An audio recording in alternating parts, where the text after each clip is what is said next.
Thanks for joining the weekly summary of Catapult Your Business one question at a time. My name is Casey Clark. I'm the CEO and co-founder of Cultivate Advisors. And each week I get to meet with a really talented entrepreneur to slow down and have them ask one question. And we give them advice and help them catapult their business to the next level. This week I got to sit down with Doug Karas. He's built the Arizona Painting Company. Actually has a phenomenal story of being hired in and eventually even acquiring the company from his mentor. And in that time, took that business from 45 employees to well over 250 employees and is continuing to grow with an audacious vision in front of him. He came to this question that I know many business owners have, which is, I want to grow by acquisition. He'd already grown by one acquisition, has another in the pipe, is looking to acquire many more to get to his growth. And the big uncovering that he had was that the cost of acquisition was somewhat more reliable and cheaper by buying the business versus risking the cost of acquisition in the different marketing channels that are always evolving and changing on a day-to-day basis. And so as he went through this, he brought two really important questions to me. It was, how do we focus on what criteria and when do we know it's time to acquire? And then how do we work through our risk? He's partners with other folks in his firm.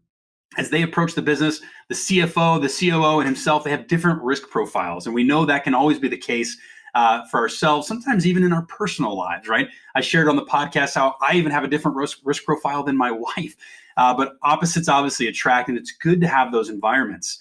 So I'm going to slow down and just share the high level footnotes of what we uncovered. And what it really came down to is the criteria was based on 5 things when you go to acquire a company.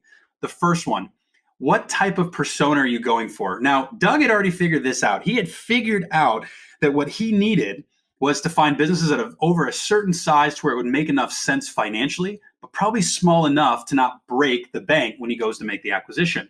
So he had worked through some of those details already. We then dove into the quality check. And he had a really cool way that he shared actually of how he approaches that. When he looks, he wants to see how much money were they spending in marketing versus how many leads were coming word of mouth. That told him everything he needed to know about the quality of workmanship and could he trust and take a further look at this organization. The third is the financial, taking a look at gross margin. Would he be able to turn it into the financial engine that he has for his business so he can sustain it profitably and keep his growth of the organization? The fourth that we slowed down to is the ownership structure. How do you do the acquisition? Will this owner be open to some type of earnout and slowing down to help reduce some of that risk cash flow to the acquisition approach?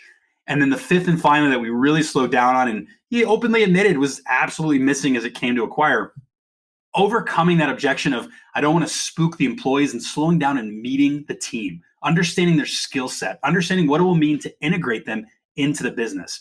And so we came up with some fun ideas on the podcast of how he could do that without spooking the employees away, and understanding the value of working through that owner, the current ownership, to go, you've got to let me meet your team. I've got to know who I'm bringing on, especially in his industry where workforce is hard to find and revenue is actually pretty easy to find these days. We then dove into the risk, and it really just came down to this. Come up with the cash threshold. What amount of cash can never go below the line?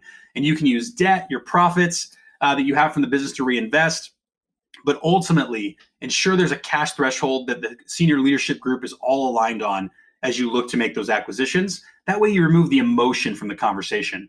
And the one that I think most people miss is the speed of integration. We slow down and help Doug identify, how do you know that you've hit integration to a level where you can divert your focus or attention to a new acquisition? Don't get addicted, because that's where you hear the phrase of, we built too fast and ultimately we had to fold. So that's my weekly summary. If you want to learn more about Doug and the Arizona Painting Company, we'll link it down below. Phenomenal company. Encourage you to check it out. Otherwise, as always, keep catapulting your business, and we'll be here helping you do it one question at a time.